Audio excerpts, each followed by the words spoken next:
here we go. So basically there's the front door right there, and I believe this was meant to be a living room, but Tim decided that he would make some other room the living room, and so I had this big empty long room, and I wasn't gonna take it.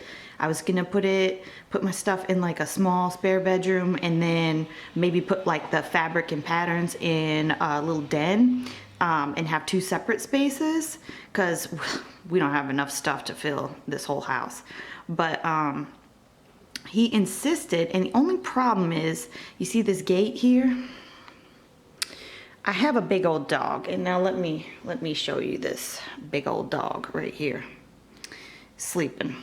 Now, he's not the type of dog to get into my stuff, but he is the type of dog whose drool is constantly coming out of his face, and he has a tendency to smear it on everything he touches. So he is not ever allowed near my sewing stuff, and his fur gets everywhere too. So, hence the gate, and we're still waiting on one more piece so it can attach to the wall. And that's basically enough of a deterrent to keep him out there. He's, like I said, he's not like a dog that tries to get into your things. Like that, even I've been leaving the gate open, wide open, and he won't go through it. Like it's just, it doesn't take much. I could have put a stick on the floor and he wouldn't walk over it to get in there. So basically what we have, I'm trying to keep this camera as steady as possible, but I have like, this is the filming area. Now I need to put some stuff up here on the wall. It's pretty plain. And to be honest, these aren't really my colors. I prefer a cooler color palette, but you know, it's the Southwest, and this is what every house has, is like brown. So I got my chair, I got a little table, I have the little pin cushion that I made forever ago with a cactus. So, and then a couple of really nice big windows, and then over here there's a bag of giveaway patterns. I have my hem marker where you puff the chalk out, and then in these boxes used to have my patterns in them, and what I did was I took all the patterns out of the boxes and I put other stuff in them. So one moment, and I will put this camera down and show you. Okay, so setting up the tripod didn't really work here. So basically in the top box, if it'll ever focus, come on. Well, top box has shoulder pads. The next one has elastics and Velcro. Then we've got rivets, snaps, jean stuff, bias tape and bias tape makers, zippers, embroidery floss, ribbing, lace, and trims, and that's what all these boxes are right down here. Oh, except this one. This one's got swatches, but the rest of it's lace trim. So then, now it's a rental, so I don't want to hang up any stuff on the wall. So up top I have pretty much all of my pictures and paintings, all of my buttons. A lot of it's the same stuff, although I did put the buttons over there because they're not on top of the apothecary chest anymore. And then I have a selection of my fabric here. Basically, I took summer stuff and put it there because I do not have room for all of my fabric, and I didn't want it just out in bins here because the bins area is full. So I basically combed through it and just picked out things I thought I would use during the summertime. And I'm keeping the bins of the winter stuff in my spare bedroom. So the stuff in the two drawers is the same as the last time. The little cabinet doesn't have my books in it anymore. It has some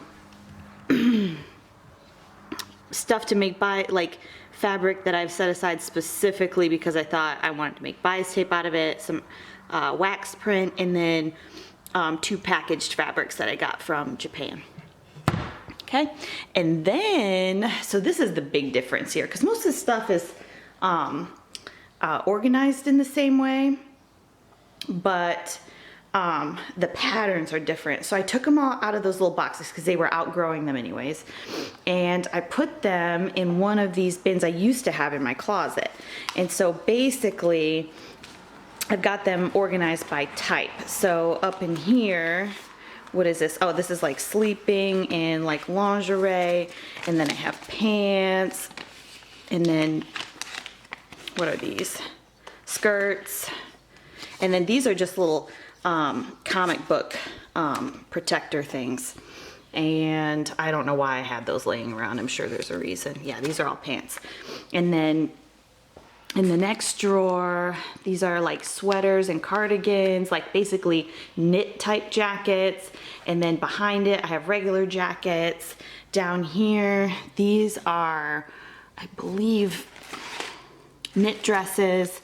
These are woven dresses, and there's also some woven dresses back behind here.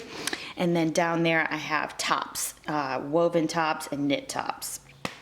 And that's pretty much all of my patterns. No, that is all my patterns. And then we have the cutting table. And so in this bin, these are, come on, focus. These are knit scraps and muslin making fabrics. In this little bin is some quilting cotton that I thought they're too small to use for like muslin making, but they'll make good bias tape if I run out of the good stuff that's in the bin. And then in here I have woven muslin making fabric. In here I have interfacing. In here I have my lining fabrics. Now this used to slide into the cubes, but I took it out to make more room for fabric. So that's what's under the table. Oh, and then way back there by the wall, you can barely see it. I have a bolt of I don't know what, and I think it's like a stretch crepe, but it's really sheer. And then my other sewing machine. And then over here, I have my ironing area with some debris collected on it. That's gonna be for the others. Why will this not focus? It's gonna make me crazy. So that's just stuff for the baby gate sitting on top of there when it comes. And then I have my little cabinets and my iron, and I don't have my water reservoir hanging up yet because I'm too short to reach the ceiling. I have no idea where the ladder is, and Tim was supposed to do it and he has failed me. So I'm sure he'll get around to it eventually. And then in here I have ironing accessories in this bin. Down here I have threads, magazines in those blue magazine holders. All of my books are on this bottom shelf. In the little gold bin I have sketchbooks and my machine manuals, and in that little bin is projects that have already been cut out, like my dad's shirt is in there. And then around here I have my pins and my clips and my needle index, and in this pink box is my cutting, or sorry, pattern tracing and paper cutting. In the little metal, this thing here, it's got like binder clips and paper clips. And then down here I just have random crap, like fabric receipts and stuff. My little spinny thing with all my tools in it. I have the serger, the sewing machine. My light is right here. My dress form is here in front of the window. Now, right here, this is the magnifying glass that's on my light. And these are, do you remember that scary doll? These are her underwear. Basically, this room gets a lot of light, and I didn't want light coming through that magnifying glass and setting anything on fire. So down here, the pink bag is gonna be for scrap fabric, or like stuff that gets trimmed off and stuff I can take to H&M basically for a discount. And then, or just recycling, because I generally don't really do too much shopping there. And then in this bin, I have tracing paper and my long rulers and carbon paper. So yeah, that's basically what we've got. Now, I have my blackboard and my bulletin board outside of the gate. Those are gonna end up in here. They just need to get hung up with command strips. Then I have my thread and the apothecary over here next to the front door. That's probably gonna stay like that.